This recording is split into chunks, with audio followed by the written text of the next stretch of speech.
Hey everybody, welcome back to War Budgies. Welcome back to Fallout Wasteland Warfare, the Welcome to Daylight narrative campaign. This is episode 7, I believe, which is really cool. We're really kind of getting up there in the episode count.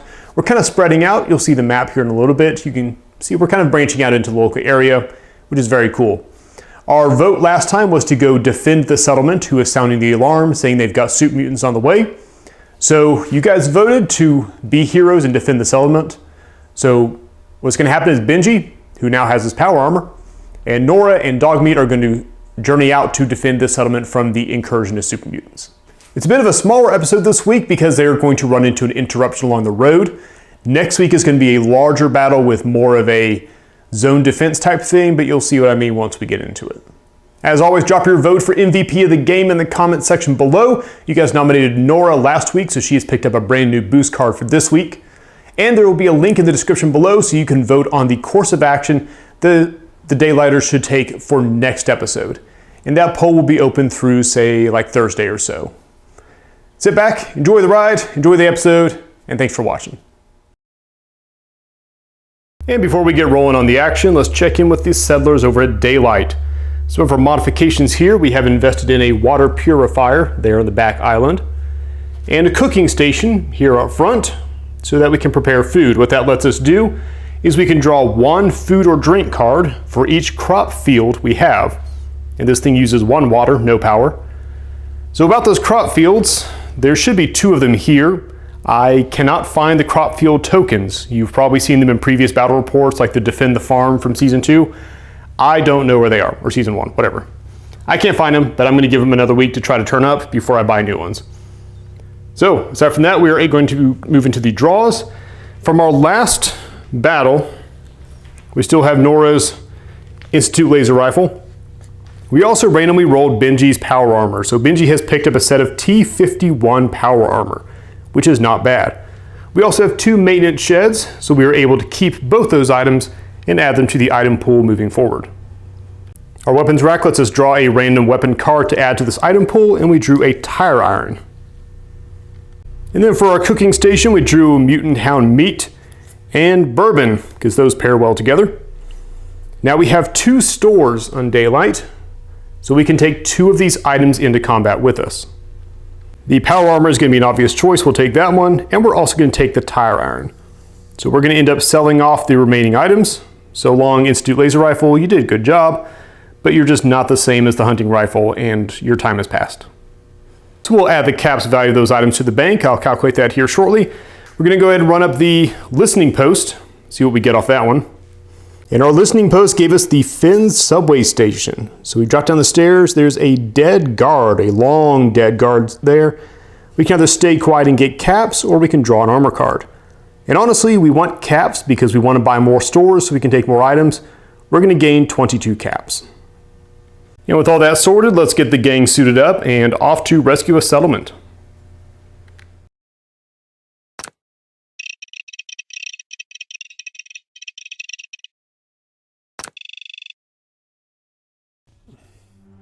Stop, humans! Out of our way. You won't stop us from burning them, and then we will burn you. Benji, let's educate them. And our scenario today is going to be the Standoff scenario. This is actually one that I wrote way back in Season 1, and I've always kind of enjoyed it, so we're bringing it back for a guest appearance. And the way it works is our 2 sides are squared off, opposing each other. They're in boxes, essentially, that are blue across and red deep, so that they can't deploy too far away from each other. This is meant to be a quick scramble into combat. And the rules are pretty straightforward. When you manage to do a point of damage to your opponent's side, you get a point.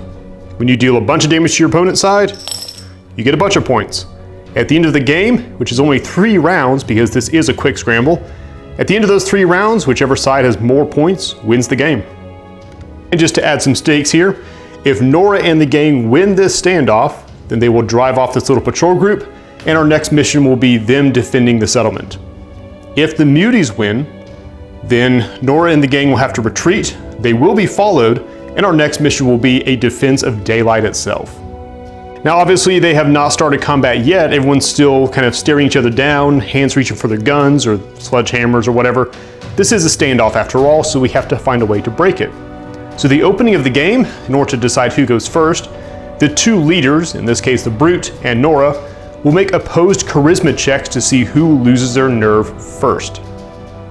Whoever fails the charisma check has lost their nerve. They can make an immediate quick action, after which they are marked as used and their turn is over. It then goes to their opponent. Their opponent's side gets an automatic free point for keeping their stuff together, and then they can retaliate as normal. And our elected leaders are going to be the Brute and Nora, so they're going to stare each other down. We'll do an opposed charisma check and see who loses their nerve first. Nora has charisma 5, and she gets it with a 4. The Brute has charisma 3, and he fails with a 5. So the Brute has lost his nerve. We'll give an immediate free point to Nora's side, and he will make a quick action. That's 1 point for Daylight as we kick off turn 1.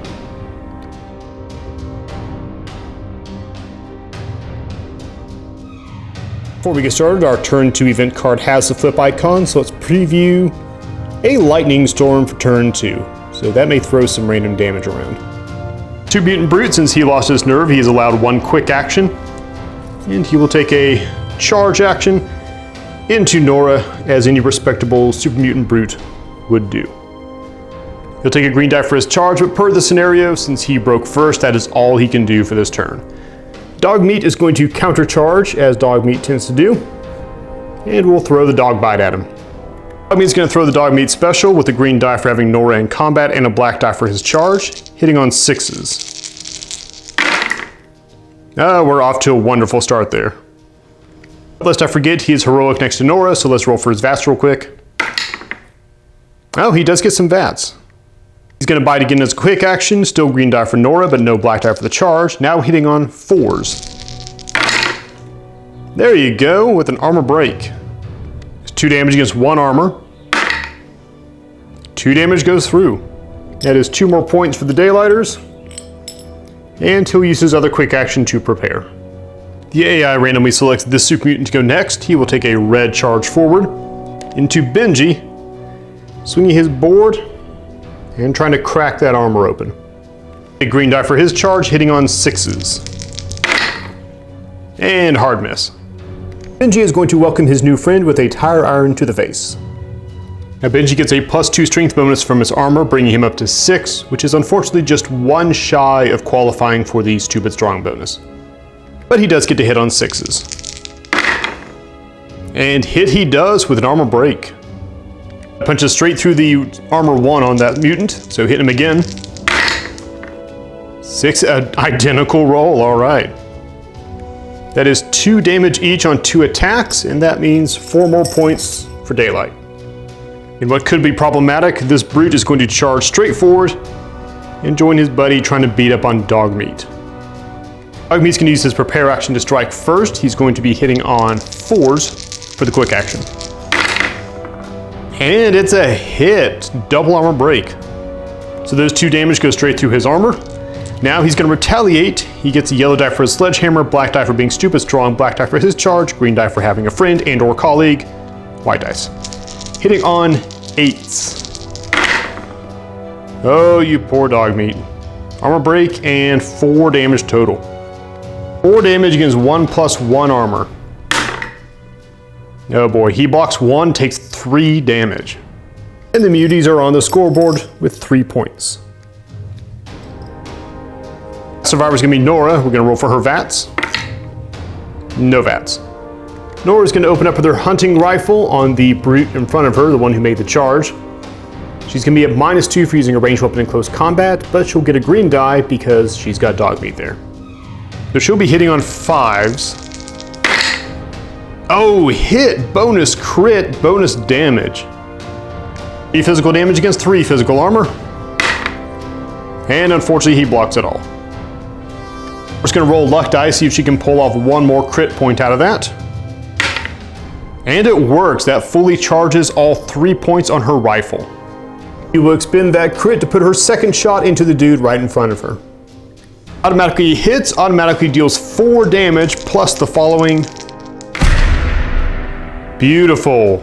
5 damage, 2 armor break. 5 damage against 1 armor. And 5 damage goes through. That does wrap it up for survivors though, so we're going to move on to the rest of the muties. Starting with the mutant hound, who will take a clean charge all the way forward into Benji. Getting a green die for his buddy, black die for the charge, and the hound dog special.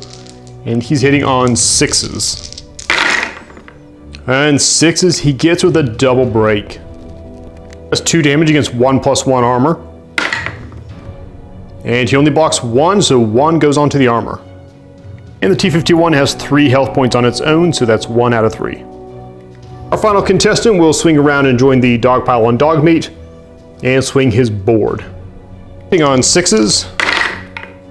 6s it is. 2 damage against 2 armor. 2 damage goes through. Looking at the end of turn 1, we've got a dog pile around dog meat. That's bad news. Nora's kind of in the thick of it too. She's likely to be a target soon. And Benji has taken the first of 3 health off his armor. So the initial play definitely went towards the survivors. We'll see how well they can hold out. Looking at the scoreboard, Beauties have 5 points. Not that many, but they are all on dog meat. And once he goes down, that's bad news. The Daylighters have a full 14 points, 13 from damage, 1 from winning the standoff. So we'll see if they can hold out their lead moving into turn 2.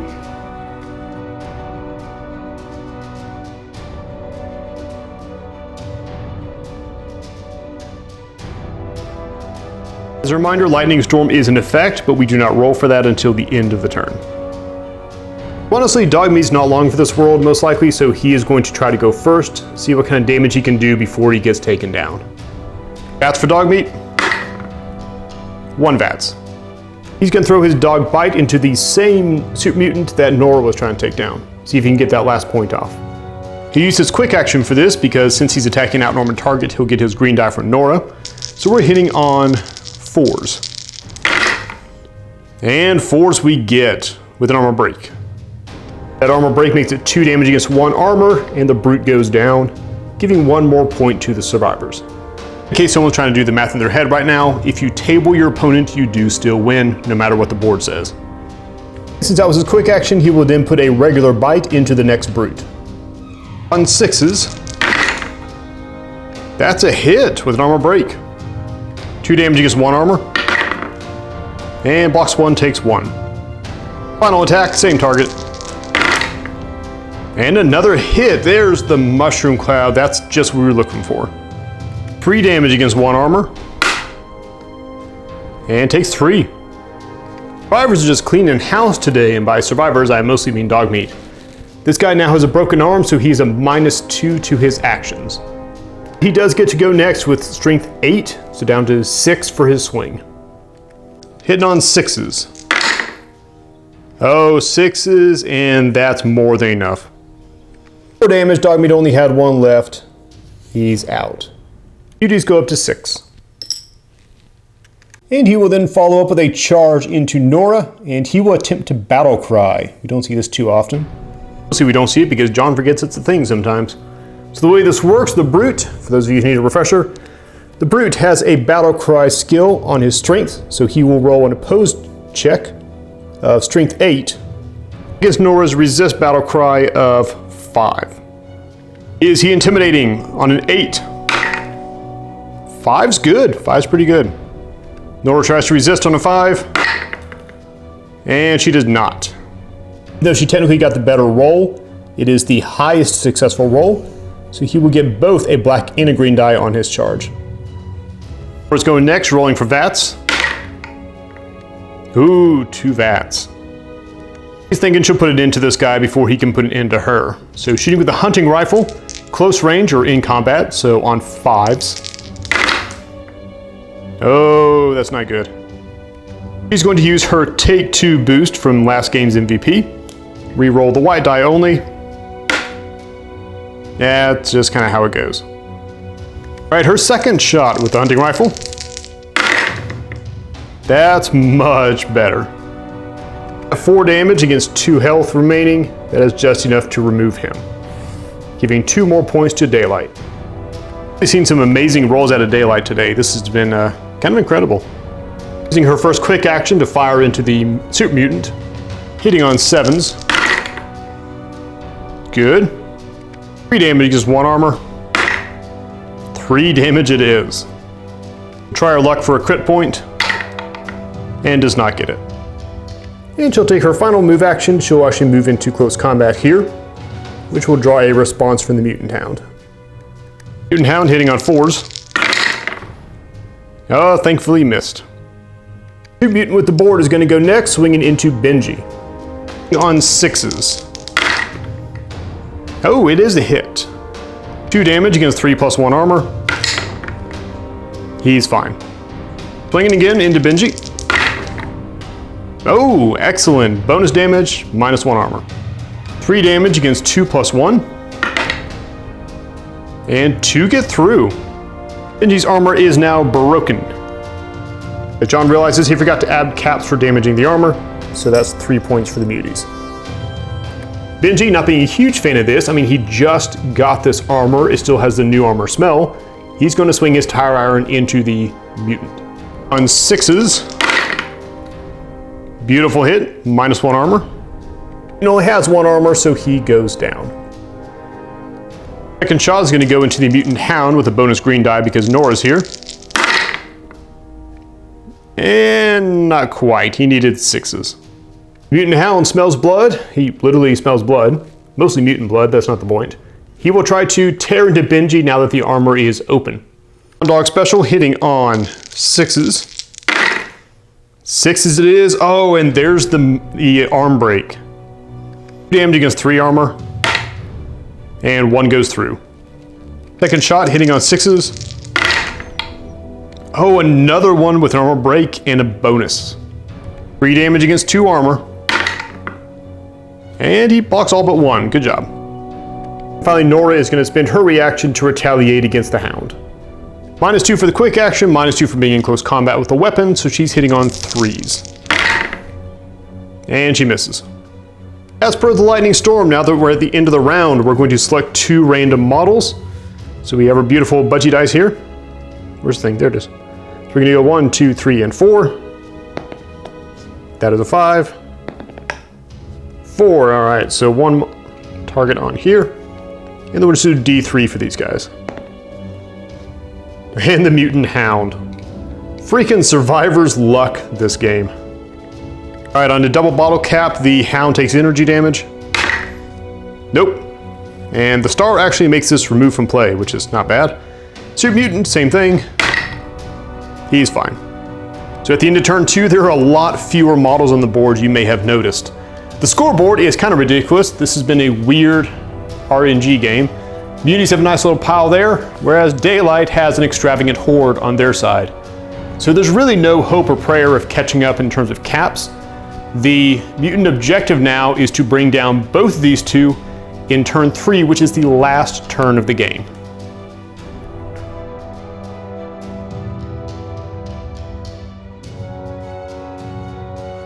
Fantastically, our card is the Mole Rat Tunnel, so our old buddy Ted the Mole Rat is bat, and we are sitting basically on the center of the battlefield. So Ted appears right there, and he's very angry that everyone's on his lawn. Anyone who ends their activation within yellow of him is going to have to test luck or get bit. Advantage is going to go to the Super Mutants now because they're now even with the survivors. Super Mutant Hound into Benji, hitting on 6s. Oh, 6s it is, armor break. 2 damage against 2 armor. He blocks them both. He's making really good use of that power armor. Second attack. No, that is a miss. Mutant Hound has to test luck now because he's close to Ted the Mole Rat, and he only has luck 1. He's gonna get bit. We resolve 1 physical damage plus 1 armor break. Since he only has 1 armor, Ted the Mole Rat bites him for 1 damage. Rolling VATS for Nora. Ooh, Nora's got VATS. Shooting close combat with her hunting rifle. She's hitting on 5s. Green die for having Benji there, and just barely makes it. Does 3 more damage because he only had 1 armor, and that charges her hunting rifle. She's gonna hold on to that crit, and she's going to use her first quick action to make a regular shot into the Mutant Hound to try to finish it off. Hitting on 3s because quick action. And nothing doing. Close though. She'll use her second quick action to back up a little bit, get out of combat there. Draws a free attack with Mutant Hound, hitting on 4s. And hard miss. And finally, she'll launch her crit into the Super Mutant. Automatic hit, automatic 4 damage, plus the following. Very nice.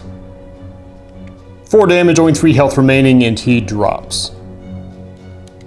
Nora has to test luck now because she has finished her action right next to Ted. And her luck of 4, she's gonna get bit too. 1 physical damage plus the following. 1 armor break. Will get soaked up by her Survivor Strong Armor bonus, and she's fine. More of a formality at this point, but Benji's gonna try to finish off the Mutant Hound and make this a clean sweep. He is at -2, so he's down to strength 4 with his tire iron. Miss on 1. Come on, buddy, he's only got 1 health. There you go, double armor break, and that will be enough to drop him. But is his luck of 2 enough to escape the clutches of Ted the Mole Rat? No, it is not. No one escapes Ted the Mole Rat. And she takes 1 physical damage plus just 1. Armor 3. And he takes a damage. All right, looking at the final score, Team Mutant had 11 points. They kind of had a tough time with the Elite Army. Survivor's dice were on fire today, and they ended up with 32 points total. Shocking amount of damage. And finally, Ted the Mole Rat technically ended up with 2 points for himself. So there you have it. This is a Survivor victory. So the survivors will press on to defend the settlement. It broke my power armor, Nora. You're fine, Benji. Go check on Dogmeat, get your stuff together. We still have a settlement to save. So that was an absolute landslide victory, way better than usual. So major points to the survivors, major points to Ted the Mole Rat. Everybody did great today. Survivors are going to carry on and they will reach the settlement, which is even now being bombarded by super mutants. Now, a little bit of a different thing. Since we've already decided on the course of action we're going to take now, we're going to defend the settlement. What I want you guys to vote on in the link in the description below is how the Daylighters are going to present themselves. This is the first time that the Daylighters are going to be interacting with the general citizenry. So, as usual, there's 3 options on how we want to go about that. First, we could be heroes. We're going to swoop in and save the citizens because that's what we do at Daylight. Second, we are kind of mercenary and we're going to swoop in and save the citizens, but we do want something in return because this is the wasteland and that's how things operate. Third, we have saved you and therefore your settlement now belongs to us. We would make the settlement sort of an outlying colony of Daylight and just kind of see how that goes over. So as usual, go to the link in the description below. You have roughly the rest of the week to vote on it.